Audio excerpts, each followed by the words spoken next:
My husband got jealous of a customer with special needs who only wanted me to serve him. He tried to force me to quit my job. When I refused, he said, "You must be in love with him too." I stayed quiet, but his actions spoke louder than mine ever could. I have been married to my husband Ryan for about 2 years, together for 5. We have 2 children, and I honestly couldn't be happier until Ryan found out about the customer. I run a cafe with my sister Jess, and it's located in a very popular neighborhood with lots of office workers. There's also some type of day center. This day center is for people with different kinds of disabilities. They do simpler types of work. There's a boy named Thomas who is maybe 25 to 30 with Down syndrome that works there. Every morning his taxi drops him off at 7:30, and he comes to our cafe and gets a breakfast and coffee and sits on the same table facing my workstation. He doesn't say much, just smiles and asks how I am today and what my plans are. He refuses when my sister Jess or one of the girls helps him. It must be me. If I'm busy, he waits until I'm available. Then he starts his day at 8. We close at 4 p.m., and at 3:30 p.m., he comes again and sits on the same table until his taxi comes around 4, and usually I give him a soda or a smoothie on the house. Apparently, when I'm not working, he gets very confused, stays for a while without understanding I'm not there, and then leaves without eating. My sister Jess and her wife Sarah were invited for dinner with me and my husband. I was homesick the week before,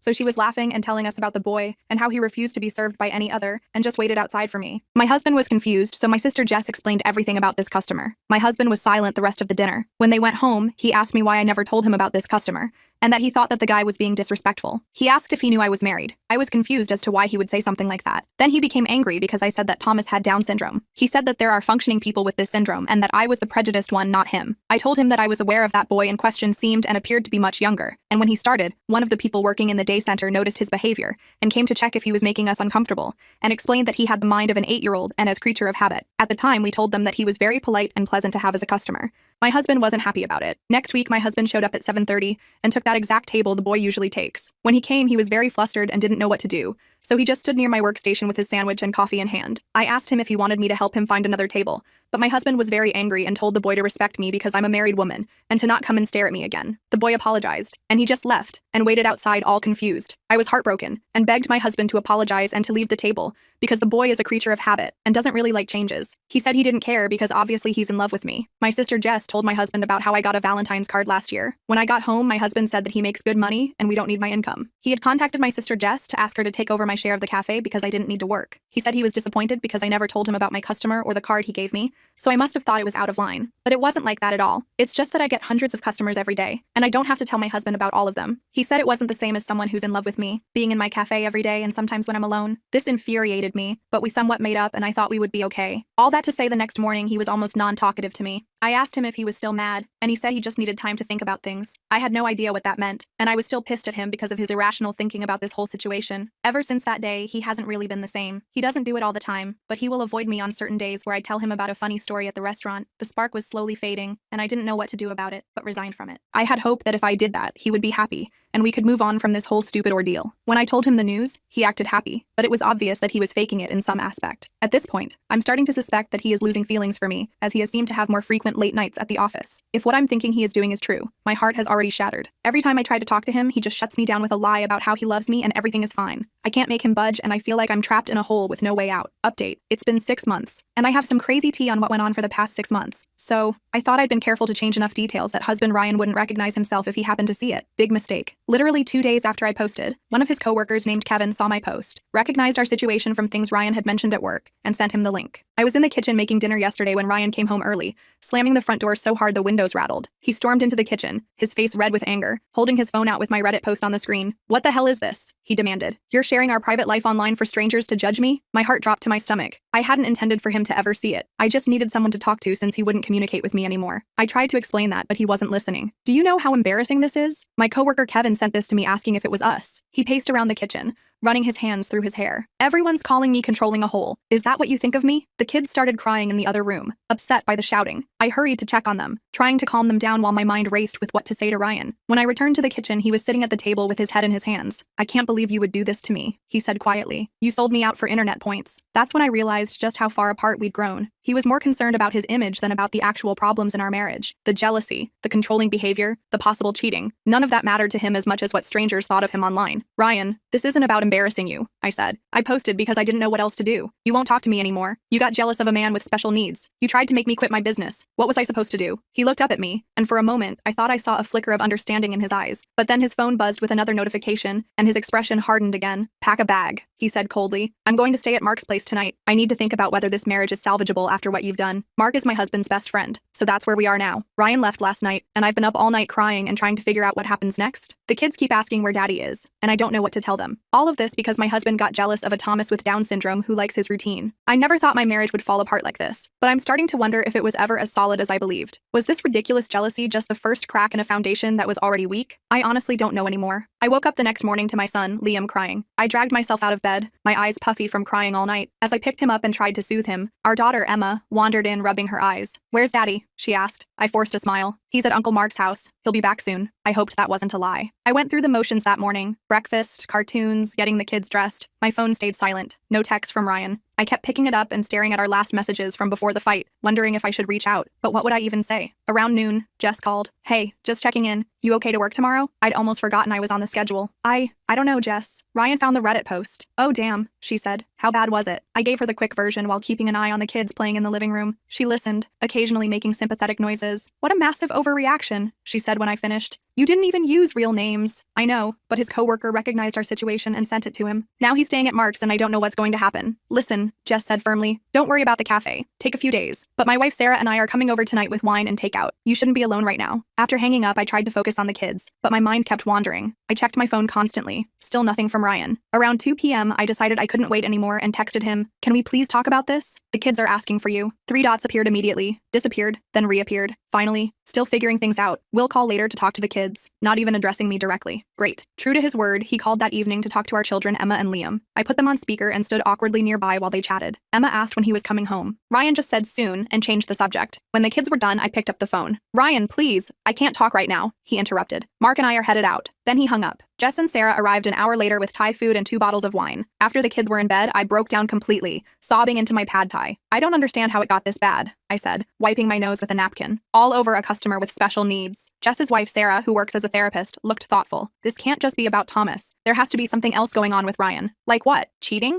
I asked, my stomach twisting at the thought. Maybe, Jess said, pouring more wine. Those late nights at the office are pretty suspicious. Or it could be insecurity, Sarah suggested. Sometimes extreme jealousy comes from a place of deep insecurity. Has anything else been stressing him lately? Problems at work? Family issues? I thought about it. He did get passed over for a promotion about 3 months ago. He was really upset but didn't want to talk about it much. Sarah nodded. That timing lines up with when this jealousy started, right? We talked until midnight. By the time they left, I felt a little better. At least I had a theory. Maybe Ryan's behavior wasn't really about Thomas at all. Maybe he was projecting his career disappointment onto our marriage. The next morning, Ryan texted asking to come by and pick up more clothes while I was at work. I told him I was actually taking a few days off and suggested we use the opportunity to talk. He agreed to come over during the kids' nap time. I spent the morning anxiously cleaning and rehearsing what I wanted to say. When the doorbell rang at 1 p.m., my heart was pounding. Ryan looked terrible, unshaven, dark circles under his eyes, wearing the same clothes from 2 days ago. I invited him in, and we sat at the kitchen table, an awkward silence stretching between us. The kids miss you, I finally said. I miss them too. He stared at his hands. This isn't how I wanted things to go. What did you want, Ryan? To control my career? To dictate who I can serve coffee to? He flinched. That's not fair. Isn't it? You even tried to buy out my share of the business without even discussing it with me. I was trying to protect our marriage, he said, his voice rising. This guy is obviously obsessed with you. He's not obsessed. He has special needs and likes routine. I took a deep breath, trying to stay calm. But let's be honest. This isn't really about Thomas, is it? Ryan looked confused. What do you mean? This started right after you got passed over for the promotion. I think you're taking out your frustrations on me because it's easier than dealing with your disappointment. His face flushed. That's ridiculous. This has nothing to do with my job, doesn't it? You never had a problem with my work before. Suddenly, after your promotion falls through, you decide I shouldn't be working at all. That's not... He stopped, looking away. You don't understand. Then help me understand. Talk to me, Ryan. What's really going on? He was quiet for so long I thought he wasn't going to answer. Finally, he sighed heavily. Kevin got the promotion, he said quietly. Your friend Kevin? I thought you were happy for him. I was. I am. But he hesitated. The day after he got the promotion, I overheard him talking to some guys in the break room. He was telling them about how his wife was going to cut back her hours now that he got this raise, about how a man should be able to provide for his family without his wife needing to work. The other guys were agreeing with him. I stared at him. So what? Who cares what Kevin and his dinosaur friends think? They all looked at me when I walked in. They got quiet. I know they were thinking that I couldn't provide for my family like Kevin could. I couldn't believe what I was hearing. So, this is about your ego? About looking like a real man to your coworkers? It's not just that, he insisted. When Jess started talking about this guy who waits for you every day,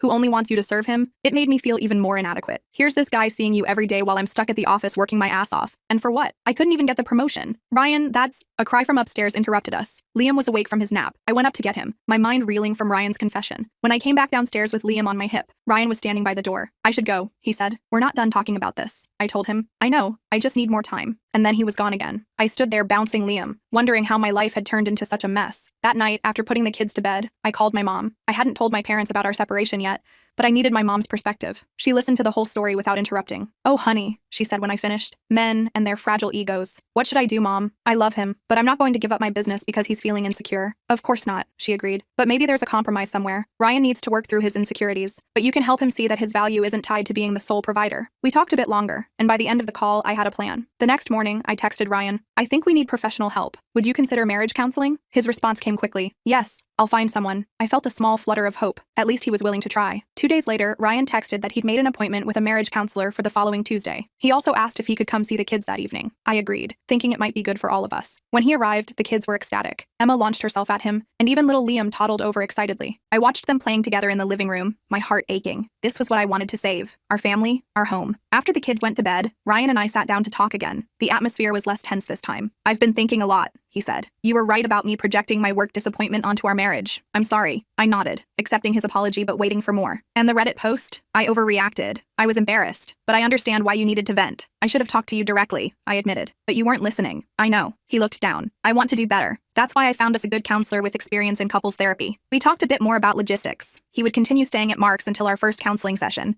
but would come by to see the kids regularly. It wasn't perfect, but it felt like progress. The weekend passed in a strange limbo. Ryan came over Saturday afternoon and we took the kids to the park. We were cordial with each other, even friendly at times, but there was still a wall between us. On Sunday, he took Emma and Liam to visit his parents while I went to the cafe to catch up with Jess. He actually admitted he was wrong. Jess looked skeptical when I told her about our conversations. Sort of. He acknowledged he was projecting his work issues onto our marriage. And the ridiculous Thomas situation? I sighed. We haven't specifically addressed that yet. I'm hoping the counselor will help with that part. Speaking of Thomas, I hadn't seen him since Ryan's scene at the cafe. Has Thomas been coming in? I asked. Jess nodded. His caretaker started coming with him. Apparently he was really upset about the incident with Ryan. They're helping him adjust to a new routine. I felt a pang of guilt. I should apologize to him. Maybe. Let's see what the counselor says first. You don't want to set Ryan off again. Tuesday arrived, and I felt nervous all day. Ryan picked me up for our 4 p.m. appointment, and we drove mostly in silence. The counselor's office was in a small professional building downtown. Dr. Morgan Wilson was a middle-aged woman with kind eyes and a no-nonsense demeanor. So, she said after introductions, tell me why you're here. Ryan and I looked at each other, neither wanting to start. Finally, I gave a brief overview of our situation, the Thomas incident, Ryan's jealousy, the Reddit post, our separation. Dr. Wilson listened carefully, occasionally making notes. Ryan, she said when I finished, what's your perspective on this situation? Ryan shifted uncomfortably. I know I overreacted about the customer. I've been dealing with some insecurities about my role as a provider, and I think I projected those onto this situation. That's insightful, Doctor. Wilson nodded. But I'm sensing there's more to it. Ryan was quiet for a moment. I guess I've always been a bit jealous. Not in a controlling way, but I've always worried that my wife is too good for me, that someday she'll realize it. I stared at him in surprise. This was the first I'd heard of this. Where do you think that fear comes from? Dr. Wilson asked. My dad left my mom for his secretary when I was 12, Ryan said quietly. He told her he'd found someone more exciting. I guess I've always worried about not being enough. The session continued like this, digging into our backgrounds and the root causes of our conflict. By the end of the hour, we had homework, communication exercises and individual reflection questions, and a follow-up appointment scheduled. In the car afterward, I reached over and took Ryan's hand. I had no idea you felt that way, about not being enough. He squeezed my hand. I should have told you. Instead, I just let it build up until I exploded over something ridiculous. It's not entirely ridiculous, I admitted. I probably should have mentioned Thomas to you, just as a funny cafe story if nothing else. It might have avoided all this misunderstanding. We agreed to keep working on our communication and continue with the counseling. Ryan wasn't ready to move back home yet, but he started coming over for dinner most nights and helping with the kids' bedtime routine. After our second counseling session the following week, I decided it was time to address the Thomas situation directly. I asked Ryan if he would be willing to go to the cafe with me to apologize to Thomas. Is that really necessary? He asked, looking uncomfortable. I think it is, I said. Not just for Thomas, but for us. We need to face this together and put it behind us. He reluctantly agreed. We arranged to meet at the cafe during Thomas's afternoon visit. I warned Jess ahead of time so she could give the day center a heads up. The day of the planned apology, I was nervous. What if Thomas was still upset? What if Ryan couldn't handle it? We arrived at the cafe around 3 p.m. Jess gave me an encouraging nod from behind the counter. At 3:30 sharp, Thomas arrived with his caretaker, a kind-looking woman named Linda. They sat at his usual table, the one facing my workstation, though I wasn't working that day. Ryan and I approached them slowly. Hello, Thomas. I said gently. Do you remember me? Thomas looked up and his face brightened. Coffee lady, you're back. Yes, I am, I smiled. And this is my husband, Ryan. He has something he'd like to say to you. Ryan stepped forward, clearly uncomfortable but determined. Thomas, I'm sorry for how I behaved the last time I saw you. I was rude and I shouldn't have taken your table or yelled at you. Thomas looked confused for a moment, then his face cleared. That's okay. Sometimes I get mad too. Linda explained that Thomas had been upset about the disruption to his routine, but was adjusting well. He still talks about you, she told me. You made quite an impression. He's a special customer, I said, smiling at Thomas. Ryan was quiet on the drive home, but it wasn't an angry silence like before. When we pulled into the driveway, he turned to me. Thank you for making me do that, he said. I needed to face it. How do you feel? Embarrassed, ashamed, but also relieved. Like maybe I can stop being the villain in this story. That night, after the kids were asleep, we sat on the couch talking. Really talking in a way we hadn't in months. About our fears, our insecurities, our hopes for our future. I want to come home, Ryan said finally. If you'll have me. I want that too, I told him. But we need to agree on some things first. We talked about boundaries and expectations. I made it clear that I would continue working at the cafe. It was my business and my passion. He agreed, apologizing again for trying to make that decision for me. We also agreed to continue counseling and to check in regularly about our feelings instead of letting things fester. And no more Reddit posts, he asked with a small smile. No more Reddit posts, I promised. Unless they're about cute things the kids did. The next day, Ryan moved back home. It wasn't an instant fix. We still had awkward moments and disagreements, but we were talking through them instead of shutting down. A week later, I returned to work at the cafe. Thomas was there with his bright smile, happy to see me back at my usual spot. When I told Jess that Ryan and I were working things out, she seemed cautiously optimistic. He's really changed, I assured her. The counseling is helping a lot. I hope so, she said. Just don't let him make you give up parts of yourself to soothe his ego. That kind of jealousy can be a red flag. I know, but I think this was more about his own insecurities than trying to control me, and he's working on it. Over the next few weeks, we fell into a new rhythm. Ryan started making an effort to be more involved with the kids when he got home from work,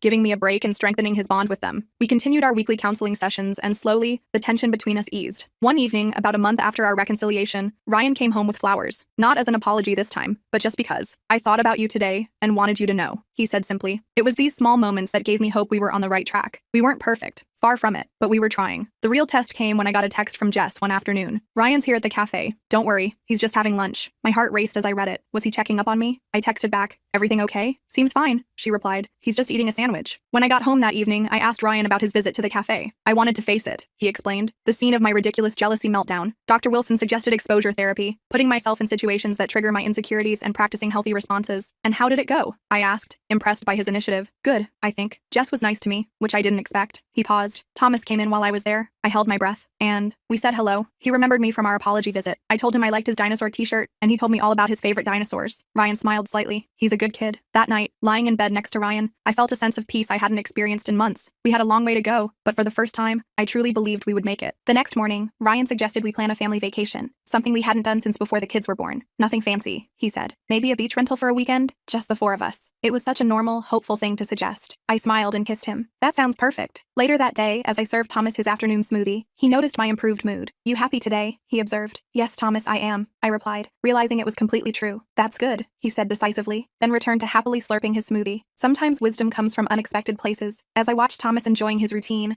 I thought about how close I'd come to losing everything over a misunderstanding and unspoken insecurities. Ryan and I still had work to do, but we were finally talking, really talking, and facing our problems together instead of letting them tear us apart. The Reddit post that had almost ended my marriage had actually been the catalyst for saving it, forcing us to confront issues we'd been avoiding. Life is funny that way sometimes. Not everything works out, but when you're willing to put in the effort and face hard truths, there's always hope for something better on the other side. I woke up this morning feeling more rested than I have in months. It's been 2 weeks since Ryan moved back home, and while things aren't perfect, they're definitely better. We've been to 3 more counseling sessions with Dr. Morgan, and each time it feels like we're peeling back another layer of our issues. Last night, Ryan surprised me by suggesting we invite Jess and Sarah over for dinner this weekend. I think I owe them a proper apology, he said while we were doing the dishes. Especially Jess. I tried to go behind your back with the cafe thing. I nearly dropped the plate I was drying. Really? You want to do that? He nodded, looking a bit uncomfortable but determined. Dr. Morgan suggested I make amends with the people I hurt during my episode. He gave a self-deprecating smile. Her word, not mine. So that's how we ended up hosting a dinner party tonight. Ryan spent all afternoon cooking, something he rarely did before our separation. He made his mom's famous lasagna and even baked garlic bread from scratch. The kids were excited about Auntie Jess coming over and kept running around the house, helping, by moving things from one spot to another. When Jess and Sarah arrived, there was an awkward moment in the entryway. Ryan hadn't really spoken to them since they'd found me crying over my pad thai that night. Thanks for coming, Ryan said, offering to take their coats. I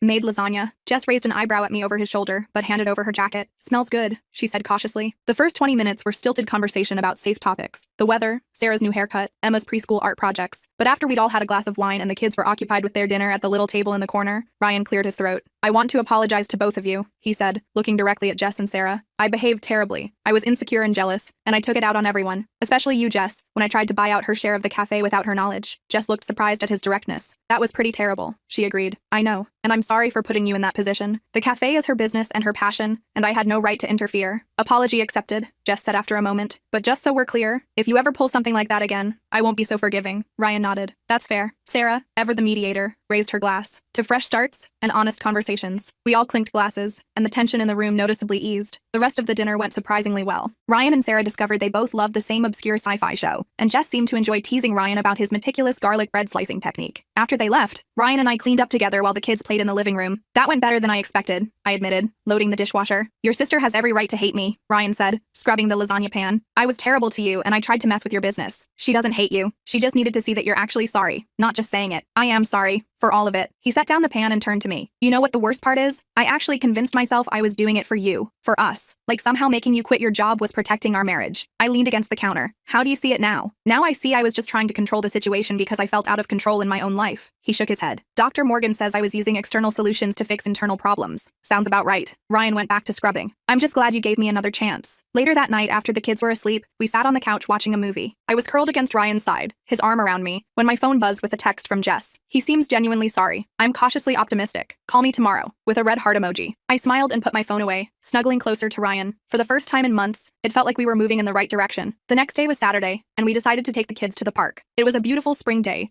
perfect for flying the kite Emma had gotten for her birthday, but hadn't had a chance to use yet. Ryan spent nearly an hour running around the open field with Emma, showing her how to keep the kite in the air, while I sat on a blanket with Liam, who was happily smashing toy trucks together. As I watched them, I realized how much I'd missed these simple family moments during our separation. Ryan caught my eye from across the field and gave me a wide smile that made my heart flutter a little. It reminded me of when we first started dating. We were packing up to leave when I spotted a familiar face across the playground. Linda, Thomas's caretaker from the day center. She was with a small group of adults with various disabilities, including Thomas, who was enthusiastically pushing a younger man in a wheelchair on the adaptive swing set. Ryan noticed them at the same time. I felt him tense slightly beside me, but then deliberately relax. We should go say hi, he said, surprising me. Are you sure? He nodded. Part of my recovery, right? Facing the things that trigger me instead of avoiding them. We walked over with the kids. Thomas spotted me immediately and waved enthusiastically. Coffee lady, he called out. And, Coffee lady's husband. I was touched that he remembered Ryan that way instead of as the man who had yelled at him. Linda greeted us warmly and introduced us to the rest of the group. We come here every Saturday, she explained. It's part of our community integration program. Ryan knelt down so he was at eye level with Thomas, who was now sitting on a bench. That's a cool dinosaur watch, he said, pointing to Thomas's wrist. Thomas beamed, holding out his arm to show it off. T-Rex. It roars when it's lunchtime. He pressed a button, and the watch made a surprisingly loud roaring sound, causing Liam to giggle in delight. Dinosaur, Liam shouted, one of his few clear words. This led to Thomas showing Liam his watch up close, both of them laughing every time the T-Rex roared. I glanced at Ryan, trying to gauge his reaction, but he seemed completely at ease, chatting with Linda about the day center's programs. We said goodbye after about 10 minutes, promising to say hi if we saw them at the park again. As we walked back to the car, I squeezed Ryan's hand. I'm proud of you, I said quietly. He squeezed back. It wasn't even hard this time. He's just a nice guy who likes dinosaurs and routine. And roaring watches, I added, making him laugh. That night after the kids were in bed, Ryan brought up something unexpected. I've been thinking about therapy, he said. Not just couples counseling, but individual therapy for me. I looked up from my book, surprised. Really? He nodded. I want to understand why I reacted so strongly to the whole Thomas situation. Dr. Morgan thinks it might be connected to my dad leaving, but I think there's more to it. I think that's a great idea, I said,